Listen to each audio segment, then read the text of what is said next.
नमस्कार दोस्तों, स्वागत है आपका स्टडी फॉर सिविल सर्विसेज में। फ्री वीडियो के लिए चैनल को तुरंत सब्सक्राइब कर लीजिए और नोटिफिकेशन को जरूर ऑन कर लेना।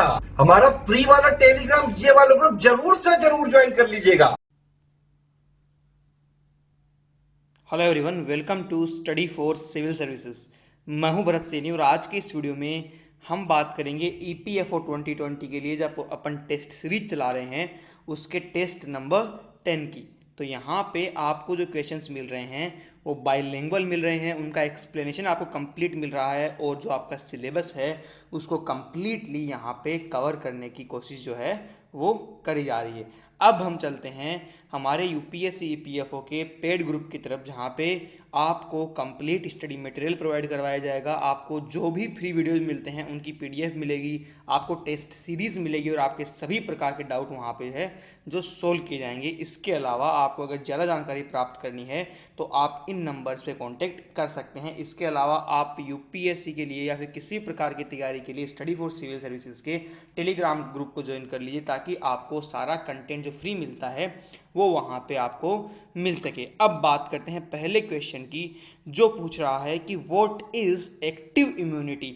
एक्टिव इम्यूनिटी क्या होती है, सक्रिय प्रतिरक्षा क्या होती है। आपके अंदर जो इम्यूनिटी होती है, वायरसेस या किसी भी प्रकार की बीमारी से लड़ने की जो क्षमता होती है, अब उसी के एक प्रकार एक्टिव इम्यूनिटी की यहाँ पे बात की गई है। तो it is the immunity which results from the production of antibodies by the immune system in response to the presence of antigen. It means आपका जो इम्यून सिस्टम है एंटीजन की प्रेजेंस के अंदर उसको रेस्पॉन्ड करते हुए एंटीबॉडीज का प्रोडक्शन करता है, उस प्रकार की इम्यूनिटी को अपन एक्टिव इम्यूनिटी कहते हैं। तो यहाँ पे आपका सेकंड स्टेटमेंट जो है वो सही है। उसके बाद बात करते हैं कि जो थर्ड स्टेटमेंट दिया गया है, it is slow and takes times to give its full effective response. ये ऐसा नहीं है कि आपकी बॉडी के अंदर वायरसेस या जो बीमारी है उसका तुरंत आपको रेस्पॉन्स करेगा। इट इज ए स्लो, आप ये कह सकते हैं एक स्लो प्रोसेस है और ये टाइम लेता है अपना पूरा इफेक्टिवली रेस्पॉन्स देने में। तो यहाँ पे थर्ड स्टेटमेंट भी जो है वो करेक्ट है। तो 2 और 3 जो है यहाँ पे सही है, तो इसका सही उत्तर हुआ बी। उसके बाद चलते हैं नेक्स्ट क्वेश्चन पे, जहाँ पे आपको मिलता है क्वेश्चन एनएसएस के बारे में। तो आपने कभी ना कभी अपने कॉलेज लाइफ में या स्कूल लाइफ में एनएसएस के किसी न किसी एक्टिविटी में ज़रूर पार्टिसिपेट किया होगा। अगर नहीं किया तो अब आप यहाँ पे जान लीजिए कि एनएसएस है क्या। तो एनएसएस जो है वो एक इंडियन गवर्नमेंट स्पॉन्सर्ड एक आपका सार्वजनिक सेवा कार्यक्रम है, जो चलाता कौन है, ministry of youth affairs and sports of the government of India. तो ये आप समझिएगा कि इसको चलाता कौन है। इसके अलावा ये जो आपका कार्यक्रम है इसका आदर्श वाक्य या फिर आप मोटो समझ लीजिए वो है नॉट मी बट यू। तो यहाँ पे स्टेटमेंट नंबर 1 करेक्ट है।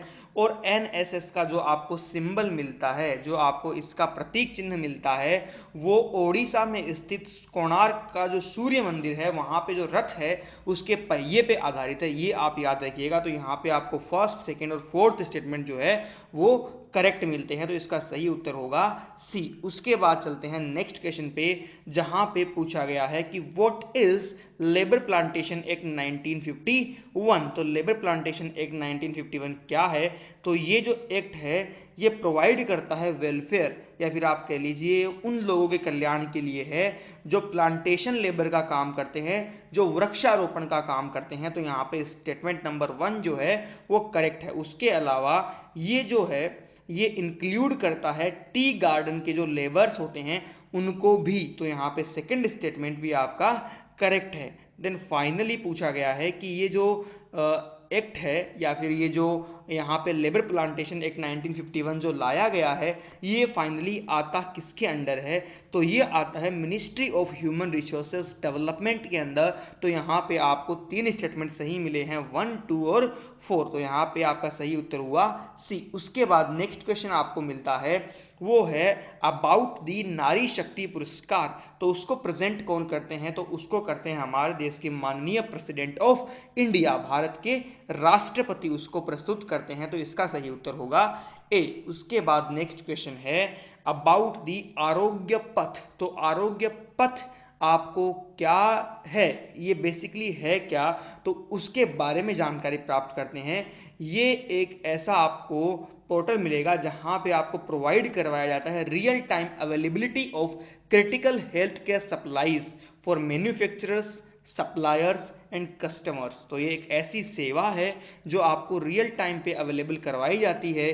किसको? वो जो क्रिटिकल हेल्थ केयर के अंदर काम करते हैं और मैन्युफैक्चरर्स वहाँ पे हैं, सप्लायर्स वहाँ पे हैं और कस्टमर्स जो हैं, तो उनके लिए उनको सेवा प्रदान करने के लिए आरोग्य पथ जो है वो डेवलप किया गया है। तो यहाँ पे स्टेटमेंट नंबर 1 जो है वो करेक्ट है। उसके बाद क्वेश्चन आता है अबाउट दी नेहरू रिपोर्ट। तो नेहरू रिपोर्ट ने क्या कहा था, उसके मेन कंपोनेंट क्या थे, हमें वो यहाँ पे जानना है।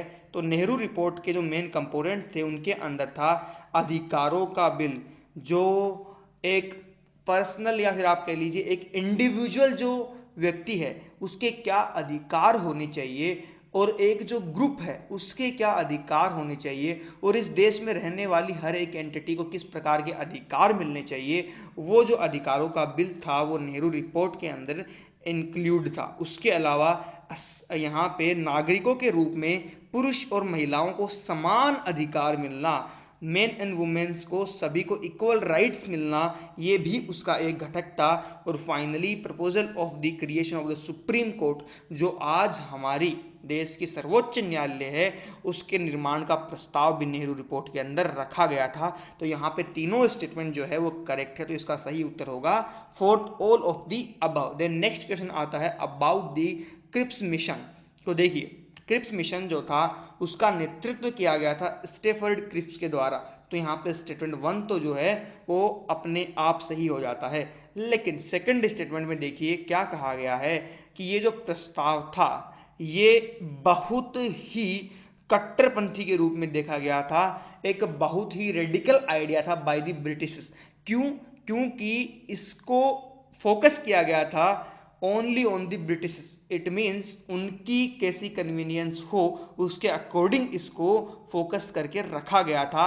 और यहाँ पर तो आईएनसी जिन्होंने कंप्लीट इंडिपेंडेंस की डिमांड कर दी थी उनके द्वारा भी इसको नकार दिया गया था। तो यहाँ पे स्टेटमेंट नंबर 1 भी करेक्ट है, सेकंड भी करेक्ट है, थर्ड में कहा गया है कि मुस्लिम लीग, अन्य भारतीय समूह और INC it means Indian National Congress, इन सब ने इसको अस्वीकृत कर दिया था। तो यहाँ पे 1, 2 और 3 जो है वो सही उत्तर हुआ। उसके बाद आता है next question about the Sukanya Samriddhi account. तो देखिए सुकन्या समृद्धि अकाउंट जो है वो किसके अंडर आता है? ये आता है बेटी बचाओ बेटी पढ़ाओ जो कैंपेन है उसके अंडर। बेटी बचाओ और बेटी पढ़ाओ, ये जो यहाँ पे आपका जो कैंपेन चलता है उस कैंपेन के अंडर आता है सुकन्या समृद्धि अकाउंट।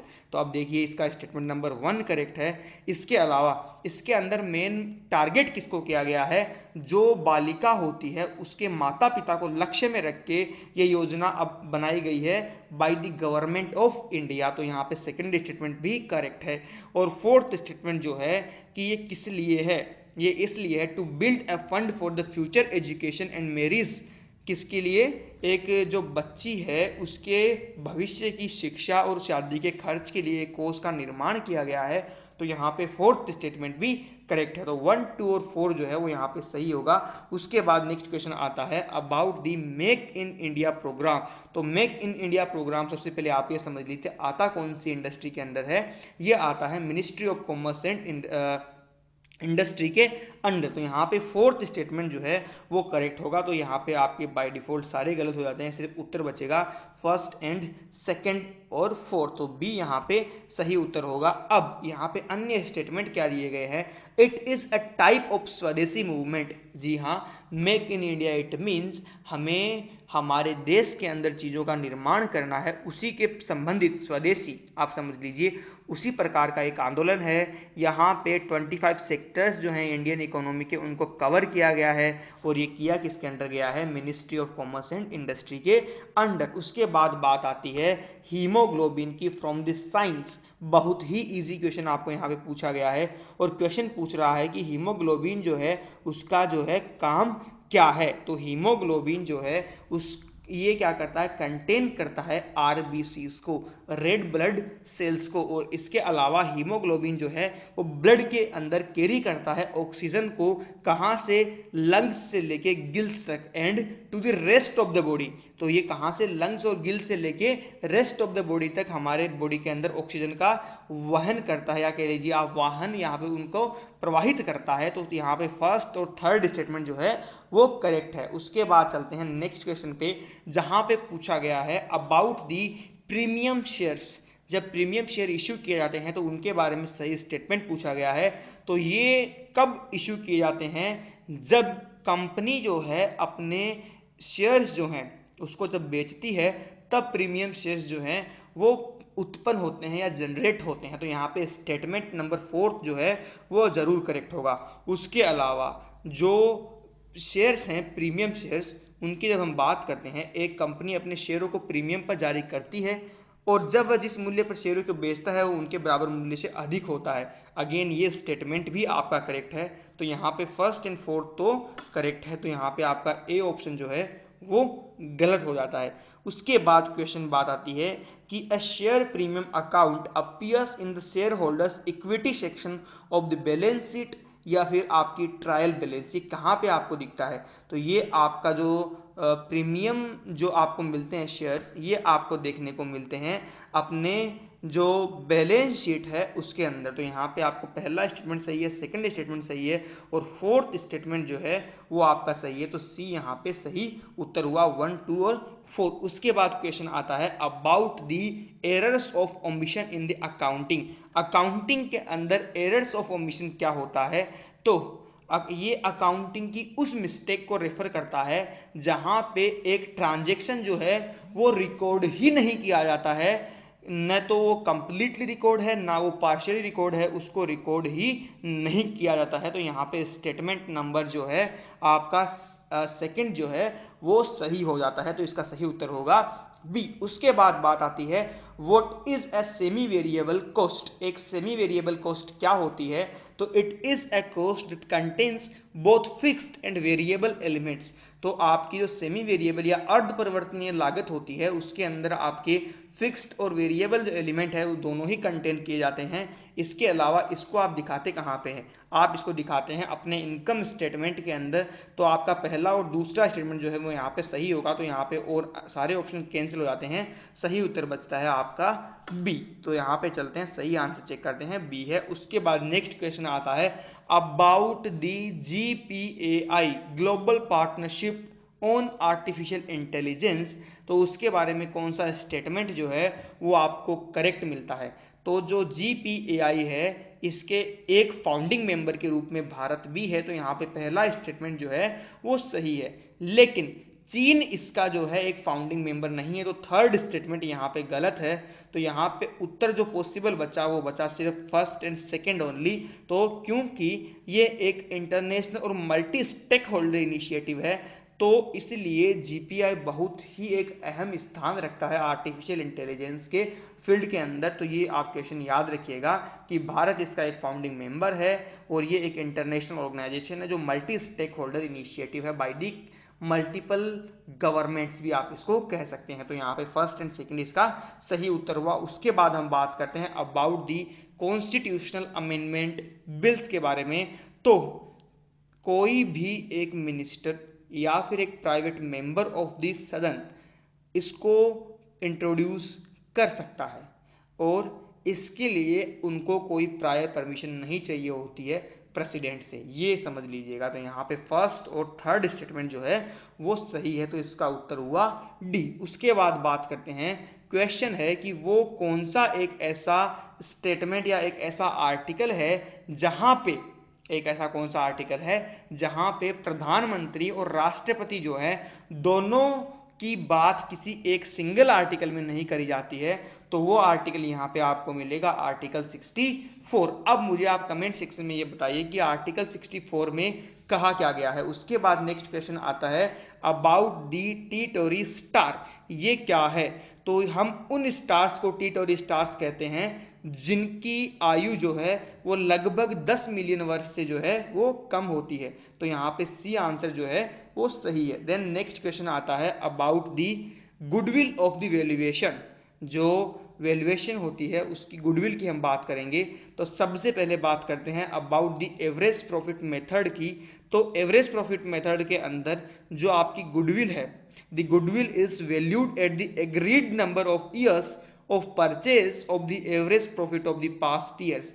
आपके जो पिछले वर्षों का जो आपको मुनाफे की जो खरीद है उसकी संख्या के आधार पर आपका जो गुडविल है वो आपका ये कह सकते हैं आप घोषित किया जाता है। तो यहाँ पे फर्स्ट जो है वो मैच होगा बी से। तो ए टू यहाँ पे बी सही होगा।